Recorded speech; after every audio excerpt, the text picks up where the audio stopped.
the storm and evermore. I hear the thunder, feel the fire. My soul's alive, my heart's desire to fly, to dream, to rise and scream. I am free.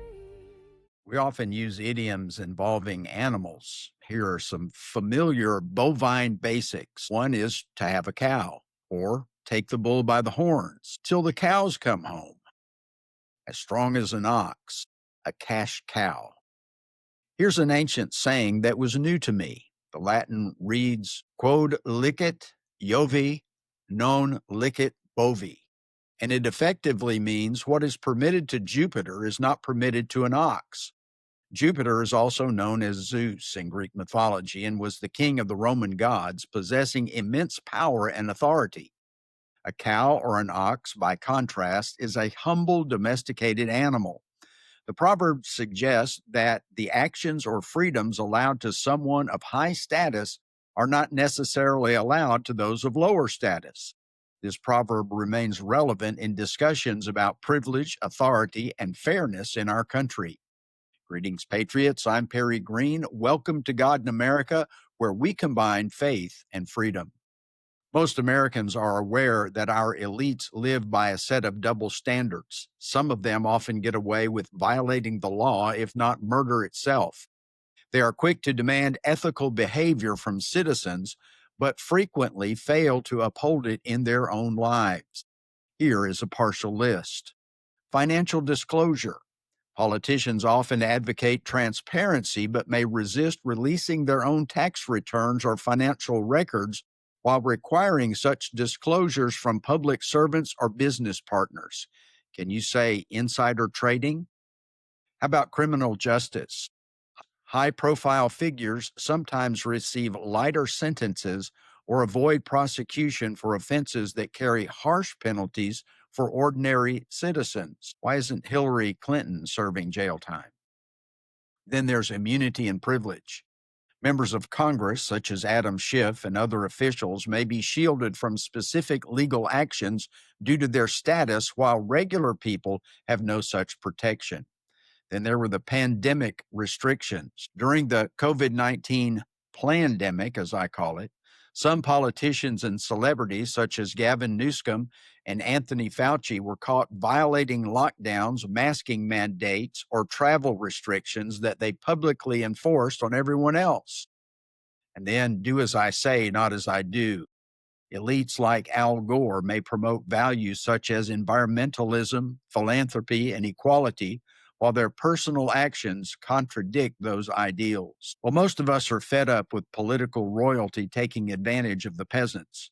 The frustration you're feeling is the same kind our ancestors experienced with the intolerable acts and other overt, unjust actions of King George III in Parliament. Thomas Jefferson masterfully listed 27 grievances against the motherland in our Declaration of Independence.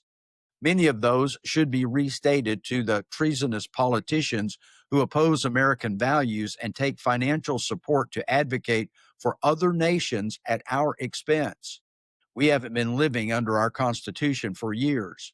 We have the document, swear oaths to protect and uphold it, but most of our leaders don't know the first thing about it. I read that more than half of our federally elected officials cannot name the three branches of government which are meant to hold checks and balances to protect our citizens.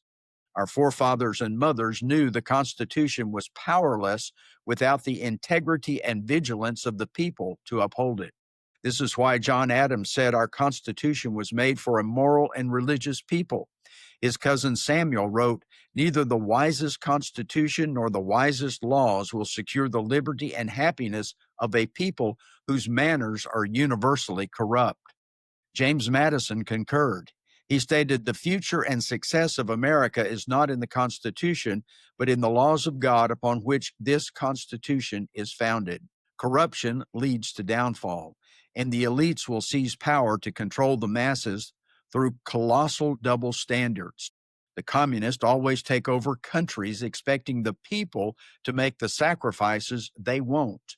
Consider the girth of the North Korean dictator in comparison to that of the average citizen.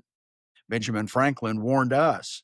I agree to this Constitution, and I believe further that this is likely to be well administered for a course of years and can only end in despotism, as other forms have done before it, when the people shall become so corrupted as to need despotic government, being incapable of any other. Because the ground is level at the foot of the cross, all people will stand equally before God in judgment. Paul wrote this, "For we must all appear before the judgment seat of Christ, so that each one may receive what is due for what he has done in the body, whether good or evil." Well, thank you for tuning in today. Please like, share, follow, and subscribe to our podcast. If you'd like to donate to our ministry, please visit godinamerica.com. That's the word God, the letter N, America.com. Until next time, let's keep the light of resisting double standards burning.